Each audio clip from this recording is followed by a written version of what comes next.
This wooden bridge marks the arrival of these Kampuchean refugees into Thailand. Soon, they will be living in the biggest refugee camp in the world, a bamboo city that does not yet exist.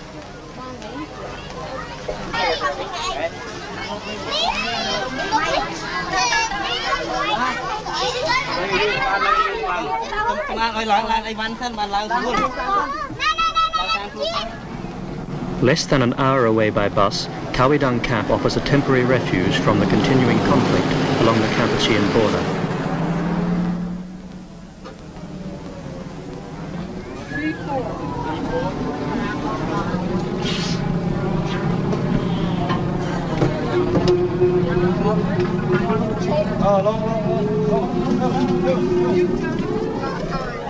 Other arrivals at Khao Dang came from different parts of the border by less comfortable means.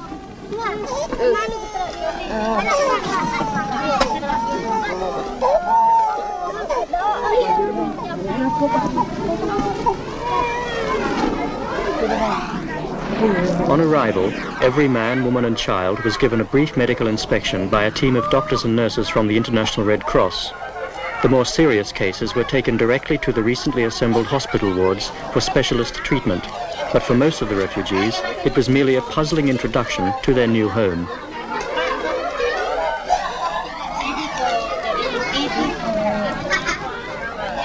Six. They had to walk nearly 2 kilometers to the hastily prepared site where they will build their new dwellings. Come in. Why don't you all move over this way? Come with me. No, I'll continue. Yeah, I know, but let's look at the tree on the way.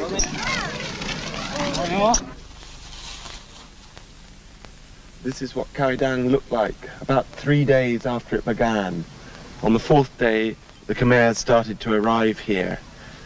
We had to develop the site to keep just ahead of them.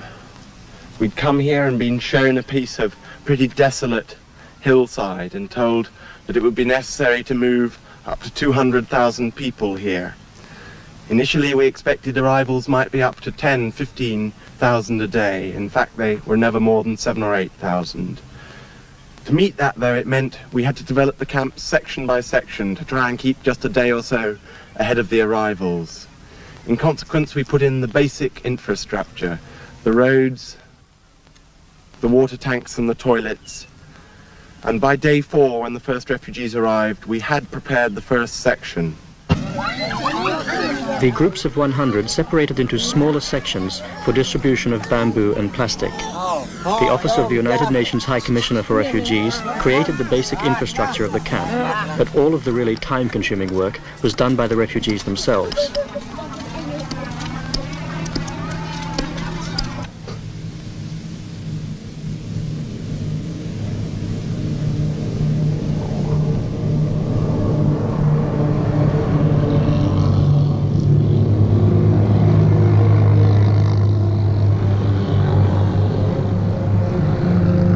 Convoys of food and construction materials from miles away became commonplace along Thailand's eastern border. Hundreds of tons, sometimes thousands, were shifted along a road system that was designed for a fraction of that amount. Items such as thatch and bamboo were readily available within Thailand, and other essential supplies were provided through international support. One fortunate development was that Thailand is one of the world's leading rice exporters, so all of the grain provided at Khao Dang could be purchased by the United Nations within the country.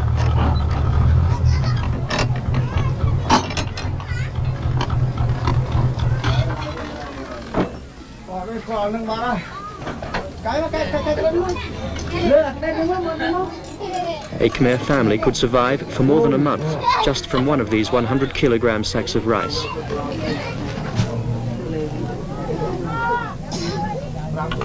The refugees received all of their essential rations and cooking utensils from the UNHCR: rice, dried fish, cooking oil, and some fresh meat and vegetables.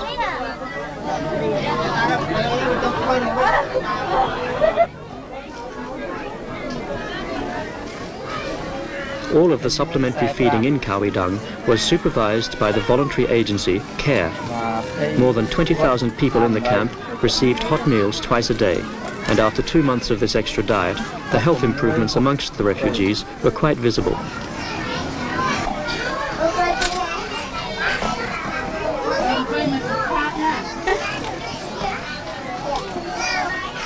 A group who worried us before the move began were the unaccompanied minors. We got alarming reports of how many there were at the 2 major border concentrations.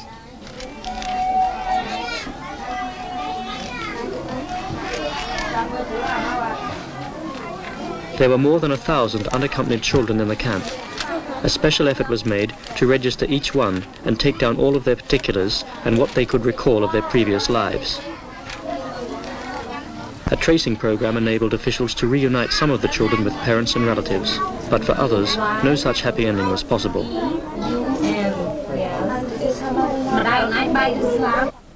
Thousands of adults too have been lost or separated from Kampuchean relatives abroad, who still hold out hope of one day resuming contacts with their loved ones. Such is their anxiety that rewards are frequently offered for any information about lost family members.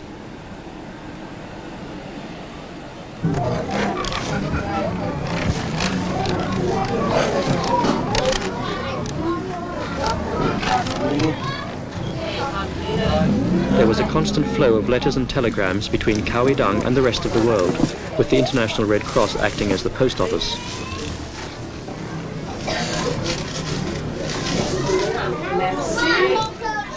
One of the first problems a camp like this faces is the medical needs. A lot of sick people arrived at the start of the life of this camp. We were far enough into the Kampuchean crisis at that point that a lot of doctors had come from Europe and from America, and there was also a big contingent of people from the Thai Red Cross.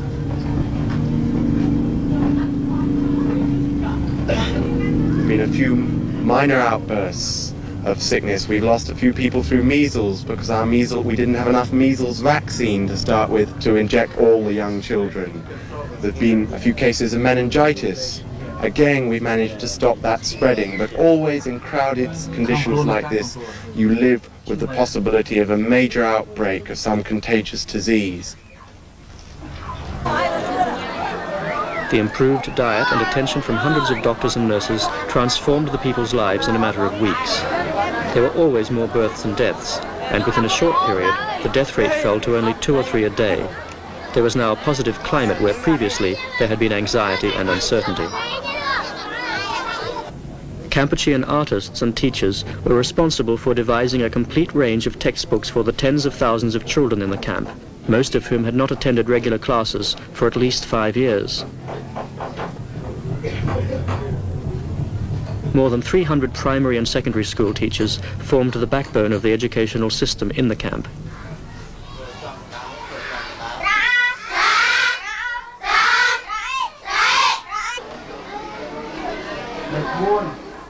Classes started just after dawn and continued throughout the day in 2-hour shifts in order to reach the greatest number of children.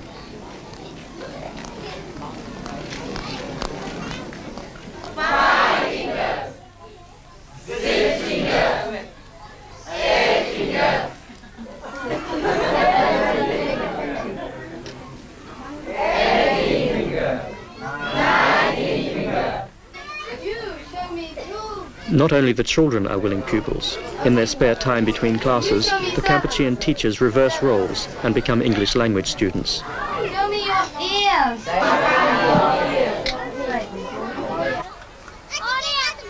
Khao basic needs of food and water, health and education were all met due to the willingness of both officials and the Kampucheans themselves to work together. The more complex problem, though, of finding a durable solution to their plight cannot be answered within the 3 square kilometers of Khao camp.